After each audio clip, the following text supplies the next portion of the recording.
Viral pengobatan Ida Dayak di Cilodong membludak, ribuan orang menunggu di lapangan hingga macet. Beredar di media sosial, ribuan warga memadati sebuah lapangan untuk pengobatan tradisional Ida Dayak. Dalam video yang diunggah @infodepok_id, terlihat ribuan orang memadati lapangan GOR Madiviv 1 Kostrad Cilodong, Depok, Jawa Barat. Sebelumnya, beredar informasi jadwal pengobatan alternatif Ida Dayak pada Senin dan Selasa 3 hingga 4 April pukul 12.00 siang di GOR Madiviv 1 Kostrad Cilodong, Depok, Jawa Barat. Namun, ratusan warga sejak pagi berbondong-bondong ke area Kostrad Cilodong. Ribuan orang memadati pintu masuk GOR hingga terjadi kemacetan.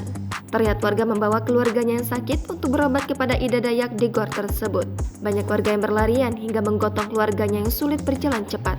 Tak hanya itu, terlihat warga yang memakai kursi roda hingga merangkak untuk mendatangi pengobatan tradisional Ida Dayak tersebut. Dikutip dari tribunbekasi.com, Ida Dayak bisa mengobati patah tulang, tak bisa bicara, saraf kejepit, stroke, dan lainnya. Pengobatan alternatif Ibu Ida Dayak itu tidak pernah meminta biaya pasien alias gratis. Namun dalam unggahan sehari-hari Ida Dayak sebelumnya ia membatasi maksimal 50 orang pasien per harinya.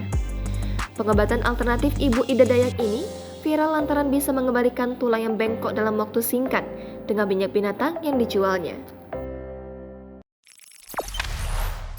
Jangan lupa subscribe, share, komen, dan like ya!